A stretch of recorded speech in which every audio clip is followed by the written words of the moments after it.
Due to marking. Due to markaan. Due to markaan ma huwa markaan. Due to markaan bay ku qortay. Iyo markaan san bay soo qortay. Waagu markuu bariyo markaan ka bao. Waa delete garay. Haytay. Aniga ma qoray. Kana aniga ma qoray waa delete garayna wax oo dhan. Qofka bini aadanka xataa hadda ka hor joogta culus bay soo qortay. 4 minutes bay ku jirtaa. ما أقان قرابة فرق من 4 دقيقة وبحي سمحت 4 دقيقة وايد اللي تقريسا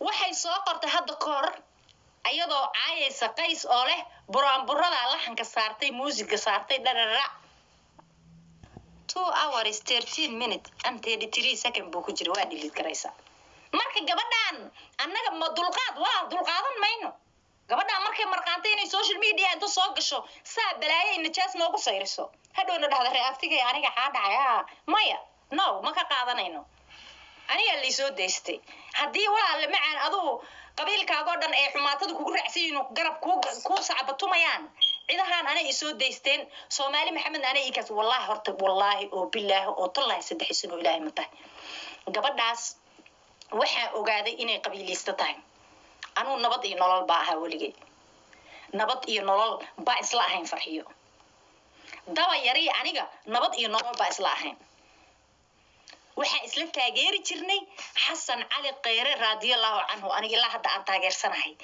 iyo Maxamed Cabdullaahi Farmaajo isla taageersanay qabiil anu kuma taageer Xasan Cali Qeyre waxaan u arkay nin dhalinyaro oo ajukeyrada oo wadanka wax u qabanayo maslaxadaydan ka dhex arkay Xasan Cali Qeyrena waa wate farxiyana waa ila wadate Farmaajo suurkiisa profile ko saarna background kana Xasan Cali Qeyre laan dheeranimo waa xorriyad waa xornimo la gaaray waa isla taageersanay aniga iyada gabadhaas والله بالله gabadhaas qabyaalada meeshay ka taagantahay marka ogaaday waay Xasan Cali Qeyre iyo waxaan isla taageersanayn Maxamed Cabdullaahi Farmaajo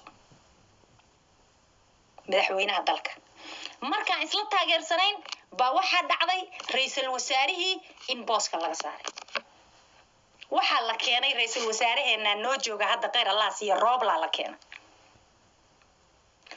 automatically way isoo wacday farxiyo mucaaraday noqotay Facebook ee wax soo dhigtaa anigi waxay igula dagaashay habar yaray Puntland waa mucaarad oo waxay dawladda mucaarad ay ku tahay ee commentiyo ma iga soo qortido share gareysid postiyadeeda waxaan ku yiraahdaa habar yaray dhageyso shalay aniga nabad iyo nolol markaa ahaa oo Xasan Cali Qeyre sawirkiisa profile-ka ii saarnaa ilaa haddana Xasan Cali Qeyre aan taageerayo adiga madaxaaga kuma taageereen